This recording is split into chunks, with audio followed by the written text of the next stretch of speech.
our DNA is we kind of punchy and scrappy, and we like to do things a bit differently, and we like to punch above our weight, and that has come out of not being afraid to kind of be a bit, naive about things and say, well, what if? But yeah, like 2.7 million is obviously a lot of money, but you go over to the States and they're like, oh, 2.7 million, that's like a pre-seed. Yeah. It's like, oh, okay.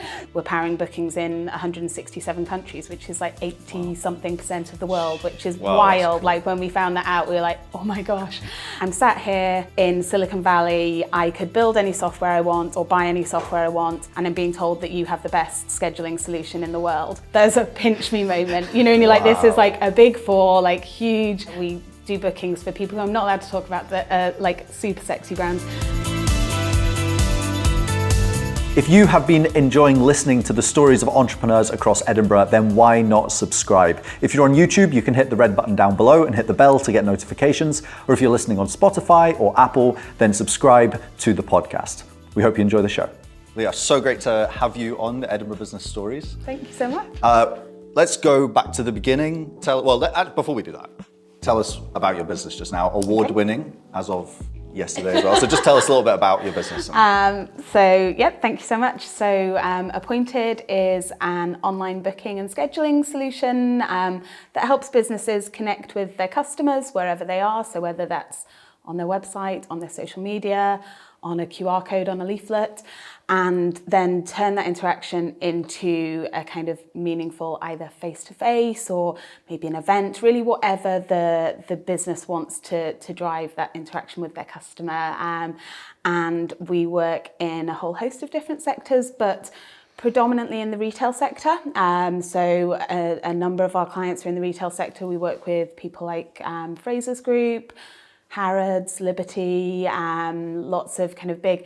Lego is a recent win for us, so that made my daughter very happy. In fact, probably my husband more happy. But so lots of really great retailers, and then we work in the automotive industry. So we've worked with, I think, 6 of the top 10 in the UK to launch new models. So it's about bookable test drives or big events to launch.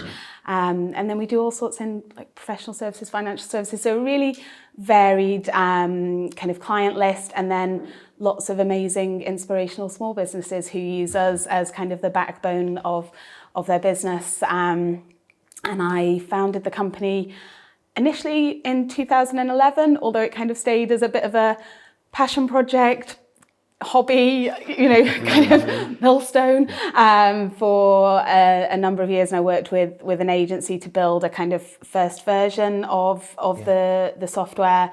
And then I was lucky enough to win one of the very first Scottish Edge Awards. And that gave me kind of the money to, like, up until then it had been like overdraft, using my wedding money, like we had a stripped back wedding so I could fund some. So it'd been very kind of, bootstrappy. But we got that 30 grand and I was able to hire our first developer, which then allowed us to go and raise investment. So we raised our first investment in 2014, and that was when it really became a business. And so kind of what size are you at now? What does that kind of look like? So we are 28 people at the moment. We'll be 30 soon. We've got a couple of roles that we're just filling. And so, it's a really nice size, actually. We're at the point where we've got kind of someone for everything. You're still at that kind of very much, scale up stage where you're all kind of, on certain days wearing many hats. But I think we, as a team, really enjoy that. We enjoy collaborating together. We have an office here in Edinburgh, which we kind of, obviously, as everyone was remote for a long time. And so now we're kind of hybrid and making that work for us. Brilliant. Leah, just going back to 2011, where did the idea come from? I'm always interested in where, because what were you doing before that? And then the idea came. My previous role, I was a magazine editor, so very different, no kind of tech background. In fact, I have a drama and theatre arts degree, so very different. Had worked in kind of publishing for a number of years, and then unfortunately in the backdrop of the financial crash, the magazine kind of made it through for quite a while, but in 2010 I was made redundant. And I'd had the idea, so the magazine was very focused on advertising revenue, that was the model. And we worked with lots of businesses where they were trying to drive a face-to-face interaction. And they were doing that through print advertising. And obviously, like, the web wasn't, anything like it is now. But, websites were there, and people were starting to use kind of websites in kind of driving business. But there wasn't that kind of booking. And, it's in the backdrop of, you could book a flight on Skyscanner, you could, book a pizza to come and be delivered, you could book a hairdresser if you were going to like Tony and Guy or something like that, but not from an independent. And so, it was just a kind of idea that I had, and a bit of a personal frustration of like, actually I would travel a lot, and you'd find yourself in places and be like, oh, it'd be great if I could book a massage, just I've got a bit of time, but short of phoning everywhere and seeing if they had a slot. So it was kind of a personal, like, why isn't this there? And I think also it was in the backdrop of like the Social Network movie, and Facebook was, big thing. And I think there was just a bit of a buzz of like, you can, we are now able to spin something up out of nothing. And, there's like a new kind of dawn. And so, it just kind of, as I say, started for me as something that I did. I was freelancing. I found myself with time on my hands, and I was really used to, like, the magazine was so busy, and it was, worked very long hours, and all of a sudden, and I think I've spoken to lots of people who've been made redundant, like the rug is pulled from under you, and you're like, well, what do I do? I'm used to being so busy.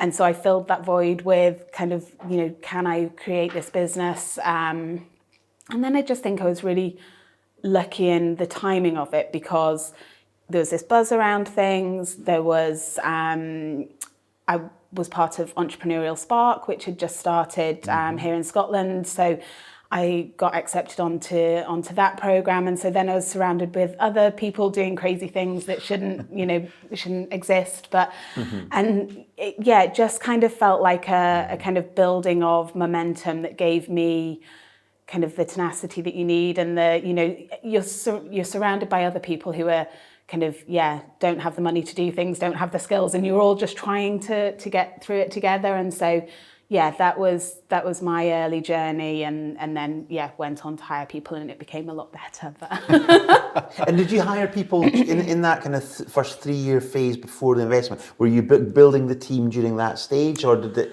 No, so we hired. I hired a developer, Billy, who was amazing. He came in. And I mean, I didn't even know how to hire a developer. I'd worked with this agency, and they'd done a great job, but obviously agency relationship is so different. Hiring like first developer, it's like, I don't know how to do this. I don't know what questions, they could do a whiteboard session. I don't know if it's good code. And so again, that kind of network came into play. So one of the guys that was technical co-founder of one of the businesses that was in eSpark came in and did the interview with me. And, so like that kind of, connection there. But so I hired Billy, and then went and did our first round of first investment run really. And after traveling, who knows how many miles up and down the country and trying to raise money here, there and everywhere, we ended up raising right here in Edinburgh. So it was could have saved lots of, in fact, one of my favourite stories of early investment was there used to be a Megabus Gold that you could sleep on overnight, and you had a hammock, and I got very comfortable with the Megabus Gold, because you could do it down, you could get it for £20. So you could do it down, then spend the whole day in London, and then do it back up that night, and so you didn't have to do any hotels. And it was awful. You'd have somebody's feet in your face. But ended up raising investment here through Equity Gap, one of the angel syndicates in Edinburgh, and Scottish Investment Bank got involved. And it was a great kind of start. And then literally the day the money hit the bank, we hired our now CTO, Greg, and then started to build the team from there. So it's been a fun journey. Yeah. What was the decision to? Because I think a lot of people at that stage, when they're especially in tech, there's that decision between, do we build with an agency, or do we go in house and hire developers front end, back end? What was was it luck? What was your rationale in bringing it in house? I think the agency I'd worked with were great, but I was really aware of the challenges around somebody being all in and kind of being able to put the mind share that you need into creating something that, you know, we were innovating in an area that hadn't really been kind of, you know, in the same way at that time. So it needed real creativity and focus that I definitely wasn't getting out of the agency relationship. They did an amazing job, but I think what we've done with being able to bring the development in-house, and this is, you know, 2020 hindsight kind of thing, but it's been such a successful kind of journey for us because everybody who comes on the team is all in, and they're, you know, they're really thinking about the challenges of scheduling kind of 24/7. You know, we've been very lucky, and the team's grown now and we've scaled and we have a much better work-life balance than we did in the really early days. But, you know, having that kind of, all in, like, I want to solve this problem and I want to get creative with it. So one of our USPs, and I think one of the real kind of keys to our success, specifically in some of the areas like the professional services and financial services where we work with big global organizations, is we have still world-leading multi-time zone technology. So all booking solutions will handle time, well, most, not all, but will handle time zones and will, you know, allow kind of that flex to happen because, you know, it's definitely needed. The way Appointed differentiates is being able to have hundreds of people on one platform, all in a different time zone, all, you know, it could be day by day. You could be in New York one day, San Francisco the next day, and being able to be booked ahead of time. So it just really facilitates seamless global travel and takes all of the headache of like counting back on the fingers as to who's. So that for us came out of our developers knowing they had to kind of deal with time zones, but going like all in on it and being what would look, you know, we need to do this, but what would look great here is if we can go dark for a couple of months and work out how to do that, and that will be really game changing.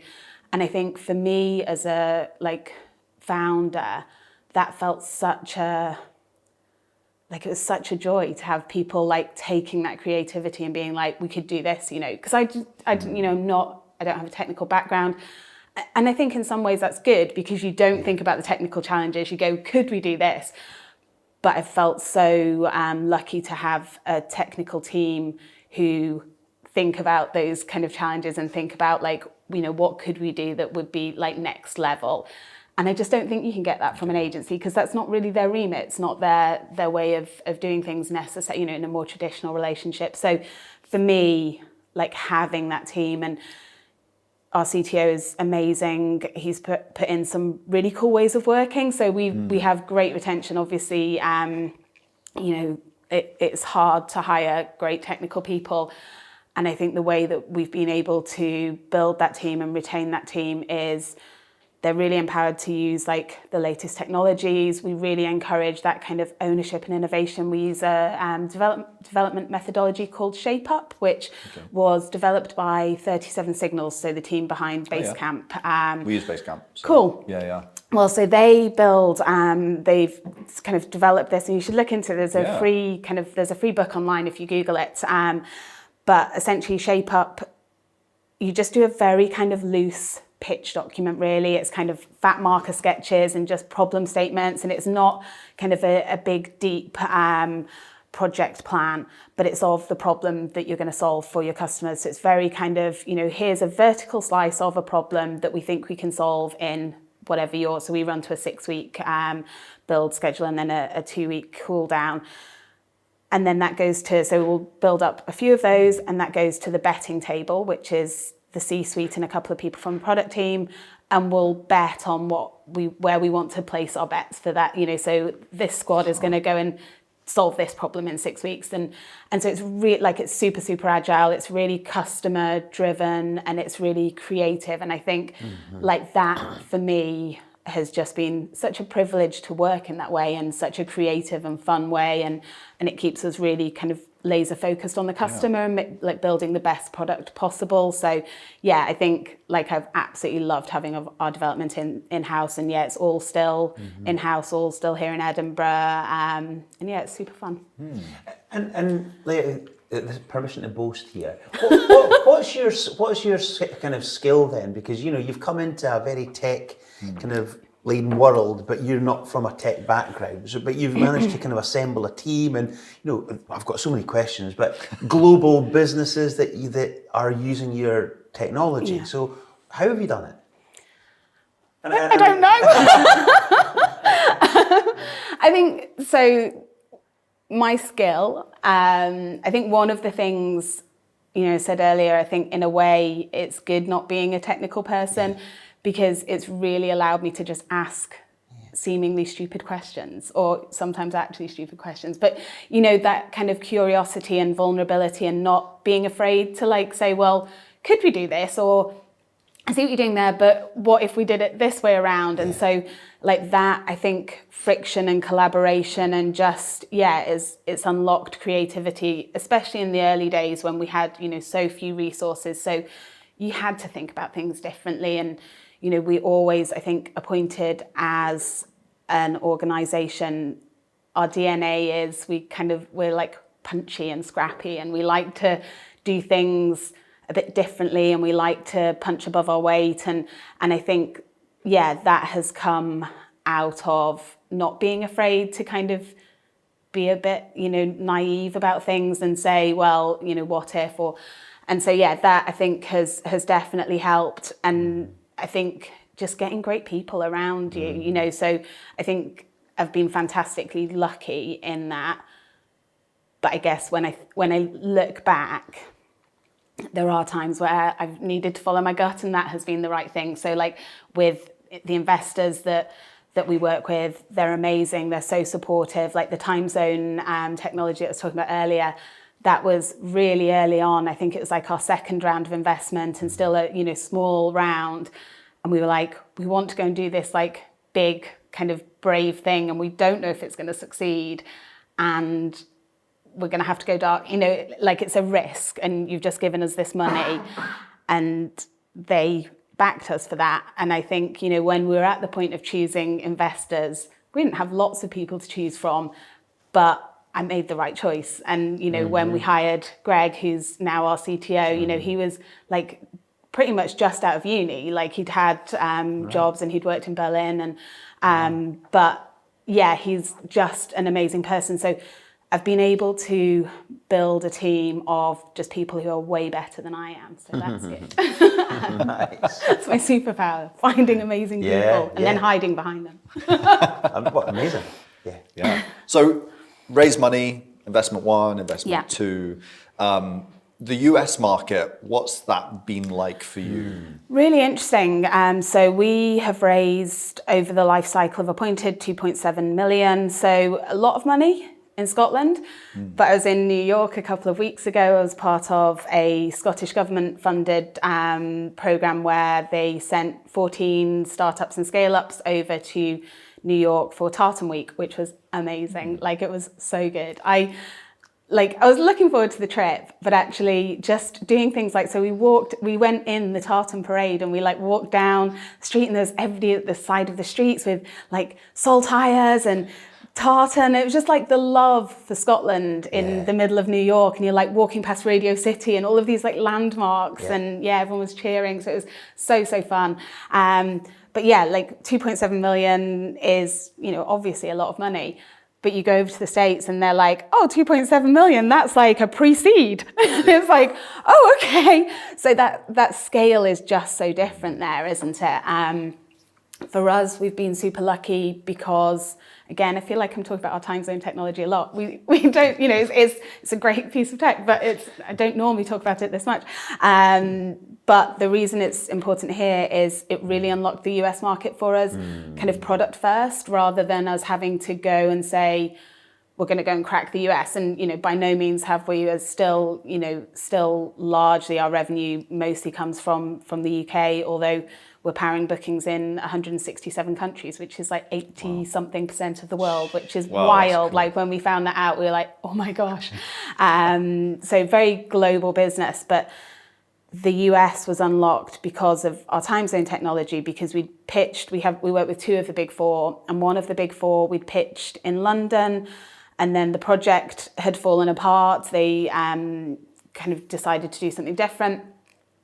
But I got a call from somebody who said, I'm sat here in Silicon Valley, I could build any software I want or buy any software I want, and I'm being told that you have the best scheduling solution in the world. And I was like, there's a pinch me moment, you know, and you're like, this is like a big 4, like huge. Yeah, it was just one of those moments which I will remember my whole life. And so we went on to start working with them, and they use us with their like key accounts. So we do bookings for people who I'm not allowed to talk about, that like super sexy brands.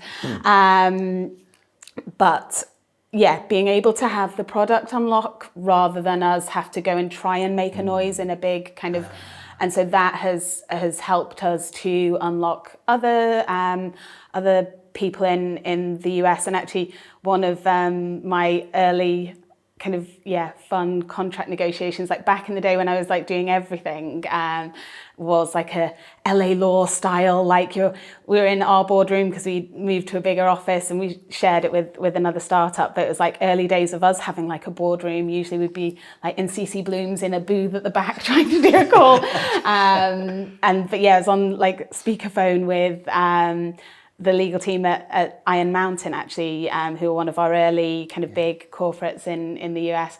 And it just like felt like a kind of LA law moment. You have like an out of body experience. You're like, what is going on?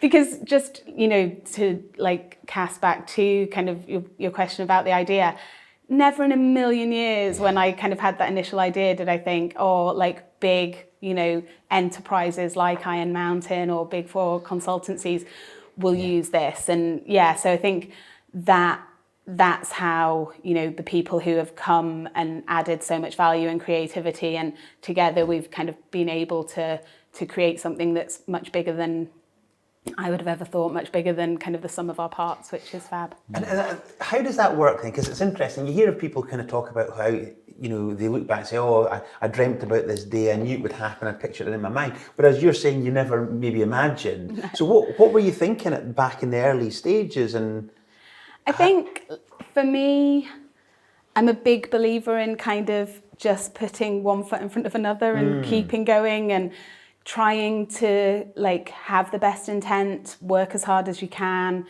be as creative as you can, kind of push yourself out of your comfort zone. But I've never been somebody, and certainly not with Appointed, and with my wider career, actually, just thinking about it, I've never been driven to be like, this is what I'm going to do, and this is my big vision, and this is exactly what it's going to look like.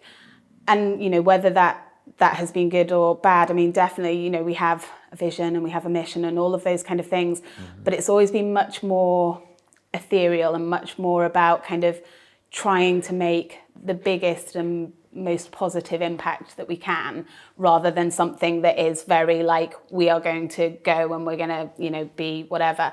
And I think, like, for better or for worse, I do think it's been good because it's kept all options on the table, and then it's about finding the mechanisms to manage and optimize those. So things like Shape Up, or, the way that we kind of do our like strategy, we're quite agile. And this, I think I've been very lucky. We have an amazing chair who was kind of the first person to back Appointed, and to think of like the scary bits of the business. When we were raising that first round of investment, I didn't know what was going to happen if we couldn't raise the investment. We'd hired our developer, so we'd started this ticking time bomb of payroll, which for me, I'd never had that. Like, we were just living on my husband's £23,000 salary at the council, and it was just, like we were beans on toast, and it was fine, But of course, when you bring somebody else in and you entice them away from their really good job to come and join your startup, you're like, right, I now need to get this money. And Kenny, our chair, I'd met him through kind of just Scottish network, and he really got what Appointed wanted to do, and kind of, like really backed it. And so he helped kind of essentially advocate in some of the investment meetings and that kind of thing. But I remember kind of setting a date, being like, if I can't do it by then, like I'm not going to be able to make that payroll. So like I have to be a responsible business owner. I have to like kickstart these things if we can't get there. And literally on the date that I had like thought about in my mind, Kenny got in touch and was like, I'm going to definitely invest, and like we'll bring these people along. And it was like, oh, phew. And so that kind of has been a great journey. But he has definitely, the money super important, and at that point especially. But he's instilled a kind of, he's not a believer in like big business plans. He's a chartered accountant. He's ex-PwC partner. So, but ironically doesn't really believe in like big detailed kind of financial forecasting and that sort of stuff. He's much more like, I guess, the same way that I am, of like, you kind of make a plan, you try your best to execute it, but you recognize that you're not going to be able to execute it because stuff's going to happen, because it does, and you look back over the last few years, like a pandemic, who knew that was going to happen, so he's like much more fluid, and I think having that influence on the business has been really good. So it's less about that kind of focused vision, more about like one foot in front of the other, keep trying to do your best, bit of hand-to-hand combat every now and again, it's all good. and the question I was wanting to ask, and you kind of touched on it there with Kenny, that few moment, but what's the emotions that go on when people back you, like Kenny, and then I think Equity Gap, you said, when you get that support, what's going how are you feeling at that point? What's the emotion? That's a really good question. I think it's such an interesting journey getting investment, because you do everything you can to like sell this dream and convince people that you can do it. And the stats are still dreadful around female founders being backed, and so you're kind of up against all these all the odds, because all startup founders, it's just hard to raise money, of course. So you're fighting and jazz hands and all of that, and then it comes off and you're like, oh my God, it is like a proper relief. I remember that feeling of going into the like first round, and you're signing like a gazillion docs, and you're like signing as the founder, then signing as the CEO, then, like it was all crazy, just random. But that relief. And then the kind of realization of like, oh shit, I now need to do this. I've got responsibility now. I actually got, I convinced them I can do it. I better go and do it. And I think that was quite a journey, but like it's amazing and such a privilege. Have you ever had a feeling of doubt in yourself, self-doubt? Oh God, yeah. Tell us a bit more, imposter syndrome and doubt, I think there's an interesting one. So I think there's quite a lot of imposter syndrome in Appointed. But I think in a funny way, it fuels us. So are we allowed to swear on this podcast? You can say what you want. Perfect. So one of our kind of, it's a sub of a value, but anyway, basically don't be a dick is a bit of a mantra in Appointed, and it's just like, again, it's that kind of... Sorry, was that your swear word? That was. It's not too bad, is it? It's not can go a lot worse than that if you want. Just being gentle, but now you've opened the floodgates. But so don't be a dick for us is like, be as for the company as you can be as for yourself as you can be. Like, we have to be commercial. We're trying to build something that shouldn't exist, and we're, so you have to be like vehemently for yourself, but you should also have that like moment of like, am I pushing this too far? Like, am I being fair? Am I doing the right thing for both sides? And just having that like last moment of like, am I being a dick? No, I'm not. Cool, it's fine. And so that like feels like a really nice North Star, like simple kind of, and as I say, there's quite a bit of imposter syndrome. And actually, I think a realization that I had is actually the imposter syndrome somehow keeps the don't be a dick kind of thing, is like they're kind of almost two sides of the same coin. People are like, we all doubt ourselves. I think we doubt ourselves because we care and because we're trying to do our best and because we're not arrogant or overly confident. We don't take it for granted. We absolutely recognize actually the privilege, but the pressure of, scheduling for some of the businesses that we schedule for a lot of the businesses that we schedule for, it's a really mission critical piece of their business. It's something that if it doesn't work one day, they're going to have a really bad day. That's not going to be an easy thing for them to navigate.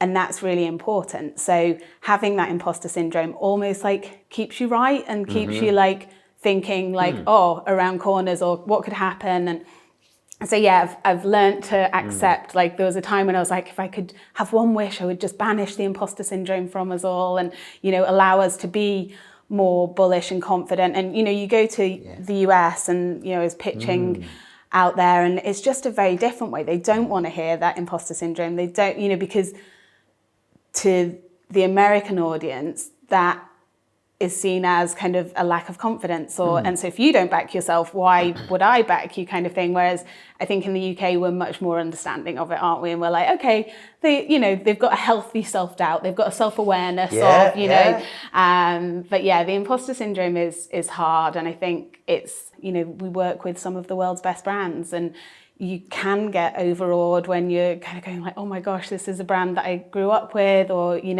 like Harrods, these kind of brands where my mum's so impressed working with Harrods. But I think you can be it's easy to get the imposter syndrome. And then the challenge is kind of, putting on your big girl pants and going out and doing it.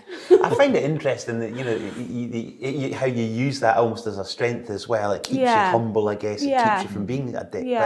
But you're just chalking up, time and time again, great clients around the world that are household names. So there's got to be some confidence you take from that. Yeah, that's it. As you do it, you kind of then realise you can do it. And I think the other side of it is, and I think I would probably speak for the team on this, is you have your imposter syndrome in yourself, but we all have such respect for each other. So it's I think they're amazing. So if I think I'm the weakest link in that team, that's fine because they're all amazing. And, they're often, everybody has those days where you're like, well, I can't do it, but it's okay because my team have got my back. And I think that's really one of our values of kind of just being there for each other, being there when, when somebody throws the ball, you've got the trust that the other person is going to be there to catch it and do something that you hadn't even thought of. And I think that allows you to combat the imposter syndrome, doesn't it? Because if you're surrounded by fantastic people. You spoke a little bit about going out to the States, and that was with a government thing. And I know you spoke at Parliament as well. Can you tell us a little bit about that? What was that like? And how has... I think it'd be interesting to hear how the Scottish Government has maybe helped support you in your journey. Yeah, we've had such great support. So I often say, if we hadn't been founded in Scotland, I think it would have been a very different journey. I think the funding landscape is supportive with kind of the co-investment funds and that sort of thing. I think, there's a lot of kind of hands-on support. It's great to see the work that's being done with TechScaler at the moment to just really help support a, startup and scale up ecosystem and really just foster and support that. And, the government is putting their money where their mouth is, £42 million going into that kind of infrastructure and project. So, I definitely have felt it's been so supportive. To the Parliament piece was another one of those pinch me moments. So I was invited to speak at Business in Parliament, and as it turned out, I was essentially the warm-up act for Nicola Sturgeon, which was amazing. I was on and then she was on. It was like, oh my gosh. But I was invited, but I was on maternity leave. I was at work when they invited me and I was like, well, I'm going to be on mat leave. And literally my daughter was probably only, 4 weeks old, something like that. So it was super soon. But you don't turn that down, do you? It's okay. So I went and spoke and it was just amazing. And they kind of gave me carte blanche as to what I wanted to speak about, but they really wanted to kind of embrace the kind of female entrepreneurship and the challenges of that. And So I really enjoyed it. Actually, it was a great chance to sort of deep dive those challenges. And I think, we're seeing the excellent Pathways report that has just been authored by Anna Stewart and Mark Logan, I think sadly shows that nothing much has changed. So my daughter's just coming up for 6 now. So 6 years ago I was speaking, and I just found, I was doing some research and I found a stat that essentially, and I can't remember the numbers now, but if we were in Scotland, if we were supporting and investing in female-led companies at the same rate as we were supporting and investing in male-led companies, then the economic impact of that just happened to be essentially pretty much the same number as the negative economic impact of Brexit.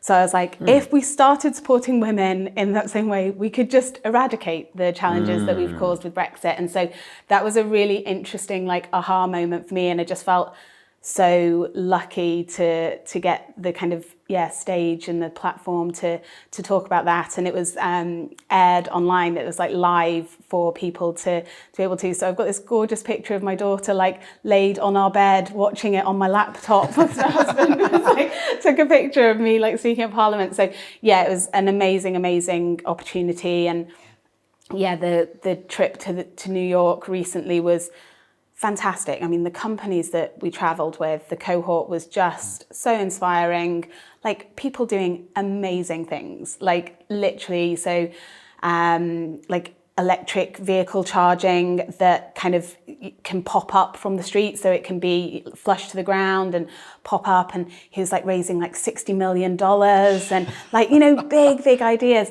Somebody who can grow tiny hearts and lungs on petri dishes and to do testing and crazy stuff. Such smart ideas, such smart business. I say ideas the actual businesses. And just really great people who are, lovely. And it was such a lovely thing to get to do, to take a bit of time out of the business and see things from that American kind of think bigger standpoint and spend time with other people who, and the program was delivered by a team called 4S, and honestly, they were amazing. So they have done quite a bit of work, I think, with the Scottish Government, and they're just really it wasn't a trade mission, but there was commercial aims, there was big investor pitches, and going into businesses, and they'd done a really good job of kind of making sure that there was so much chance for connections and all of that. But they were also very kind of heart-centered and, made space for the founders to kind of spend time together and connect and kind of just step back and breathe. And it was an amazing trip. And we did yoga with the kilted yogi. So really random things, and did the tartan parade. And so I think for me, I feel really lucky to be in Scotland, where we've got, it's a fairly small ecosystem. And so everybody really has each other's backs. Everybody wants each other to succeed. And I think, that goes to the government level as well. I really do think there is, as I say, the Pathways report recently really did a deep dive into the challenges that are faced by female founders and underrepresented founders. The tech scaler is literally putting the money where their mouth is. So I think we're really lucky to have that. It's a really challenging economic climate, isn't it? So you need all the help you can get, and to be getting that at such a high level is really good.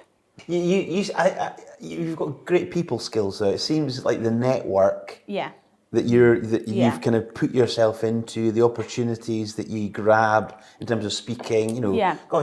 Talk about speaking in Parliament. I mean, that's talk about imposter syndrome. The imposter syndrome was real that day. But you've kind of almost, it feels like listening to your story. You've definitely, the opportunities you could say have been presented, but you've probably created those opportunities with the way you've interacted with the network. I think that's fair. I think it is a two-way thing, isn't it? It's you've got to be in it to win it, and you've got to be there, and you've got to say yes and show up and do a good job and all of that kind of thing.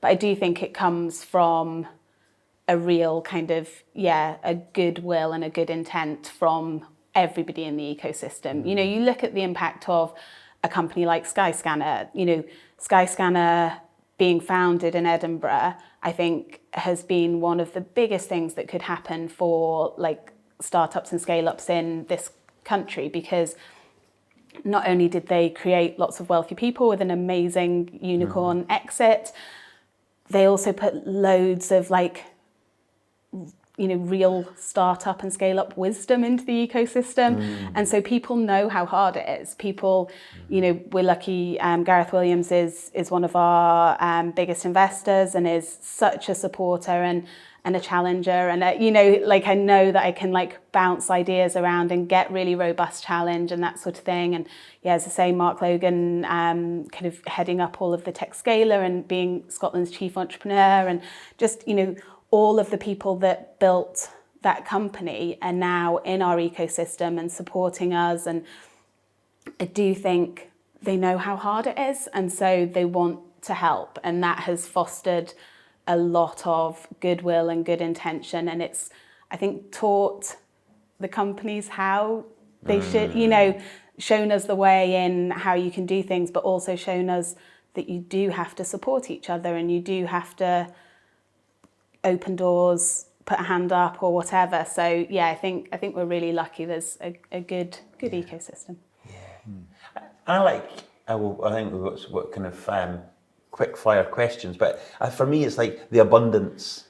Yeah, you know, that's coming through. Yeah. There's not, we're not talked at all about any competition and you know the scarcity side of things. It's like actually there's plenty out there, and the helping and absolutely. I think that's so true. You know, like, even if your companies could look on the face of it competitive, actually we're in a huge global market. And so of course they're not, you know, and actually how great if you do get to know some of your competitors and you can talk about the challenges of like your specific industry or whatever. So yeah, I think abundance is such a good way of looking at it, that it's like together you can create more rather than, oh, you get off and I want to have this. And I think that has been a really great mindset. Yeah, great. So we've got some quick fire ones. Okay. Here we go. So what's been your scariest moment in business? I think probably, so I talked earlier about when I wasn't sure that we were going to get the money, and it was so scary because it was genuinely terrifying. Like I remember just being like, I have put so much of our money in this. As I say, it was like overdrafts, credit cards. I'd taken out there was an interest-free loan that you could get from Business Gateway at the time. So taking out this 10 grand loan. I'd spent our wedding money on, you know, so I'd put a lot of money into the business, and I'd had a lot of goodwill from my husband. I mean, goodwill, you know, but he was all in and he supported everything, and, you know, he was there in the journey. And then, you've hired somebody and you've, you know, sold that dream. And I was just absolutely terrified that it was all going to go away, and that it was, I just hadn't executed it. And then, it came good. And then obviously each time, you know, there's all of those different challenges. But I think that one was seismic. Yeah. Luckiest break? Oh, luckiest break. Maybe just being based in Scotland. I think there's been so many lucky breaks. But yeah, luckiest break, probably hiring Greg, our CTO, but hiring lots of people. I don't know, like I do genuinely feel, somebody once told me that so I was doing a talk, and she came up to me afterwards and she was like, you need to stop saying you're lucky, because people will hear that they can't replicate it. You know, women will look at you and be like, oh, well, she's just been so lucky. So it's not, you know, you can't go and do it just by kind of blood, sweat and tears and hard work. And I thought, okay, fine. Like, it's definitely not just all being luck. As you say, you have to be there and open the doors and all of that sort of stuff. But I do just genuinely feel I've been very lucky. And then I've, taken those opportunities, which of course you have to. Just on that, I think that's a good bit of kind of insight as well, though. But okay, take Greg, because you used him as the example. How did that whole thing happen? Well, so it was just totally luck. So oh God. Well, maybe no. Okay, so how it happened. So I was absolutely like trying to do. It was all the hustle to try and keep the business alive, and we took on some interns, and so you're giving so much of yourself, and I think we did pay them, but I think we didn't pay them very much and all of that sort of stuff. And so you're really trying to bring them into it and get them excited about the business. And we had this great intern that came and did some design. She was a design student, and she came and did some work with us. And then when we were starting to hire, we'd put job adverts everywhere, and she was like, "Oh, my cousin's a developer. He's just moving back from Berlin. Shall I get in touch with him?" And so she got, and it was Greg. And so he came and did the interview. And I still remember the interview now. Our chair and Billy, who was our first developer, came and did the interview with me. And I went to get some water. And as I came back in, I don't know if I tripped or what, but I managed to smash a load of glasses. It was like one of those, I mean, it was luck, obviously, the smashing glass ceremony. But yeah, so I mean, it's a weird and wonderful story, but there's definitely, I just think we have been really lucky, and I think, you create your own luck and you have to be open to it. But I think it's good also to recognise it, isn't it? And just be like, actually, that then, and also I do believe in the power of optimism. If you think you're lucky, maybe you'll get more lucky, Well, I think good things happen when you do good things. Yeah. And this idea of you had the interns actually. Now, if you hadn't created the kind of culture in your business that she would happily have a family member come into, she wouldn't have ever said, Greg. Yeah. Do you know? True. So I do believe that you can pin it back to the things that you've done. Yeah. And it's such a good point. We actually have a thing at Appointed where we encourage people to make introductions, and we pay a £500 bonus if you introduce somebody who we hire. And we've hired a number of people through that mechanism because the team enjoy and love where they work and feel comfortable to make that introduction. So really good point. Thank you. I'll take that one. That's it. What gives you the most joy in business? I think clearly the people side, because I've had a little love-in with the team here. I'll tell them all to watch this. Get them to subscribe as well. I will. We're looking for subscribers. And subscribe. I will do, definitely. But I think the team, definitely. I think the customers as well. For me, so we have a Slack channel called Customer Love, and it's literally my favourite place. If I'm having a tough time, you can go there and you just see, everything from we've had small businesses who have said I wouldn't be in business if it wasn't for Appointed. You have kept, because for some businesses we are their entire kind of backbone of their business. They take their payments through if they're an appointments-based business, we manage all of their appointments, we automate all of their marketing. We've got a full marketing suite in there, with CRM in there. We've got you can do a full kind of customer journey management piece all on this one piece of software. You can take payments. Anyway, it is it's so wonderful when those small businesses are you keep my business alive. You said, and especially going through the pandemic, we did feel we had the backs of our customers. We went out and said to all of the small businesses, if you need to stop paying us, just stop paying us. And, let's put that in place for 3 months if you need it. And then we'll talk in 3 months, because who knows what's going on here. Yeah. And around, I think 40% or something like that of our customers took us up on that. And lots of people came back and said, thank you so much. And I will take you up on that offer if I need to, but I know you're a relatively small business. So I appreciate it. And some did come back and say, actually, can we put that in place now? But I think, having that kind of support of them, and then, having people tell us, you kept us alive. And then we have great ones I probably shouldn't name, so I won't name them, but a very big global retailer who came over from one of our competitors, who just oh my God, it's so much better. And this, your support has been amazing, and the team have just been so great, and the software's amazing. And that is the proper pinch me moments where you're we've not just created something here that is a standard kind of Me Too.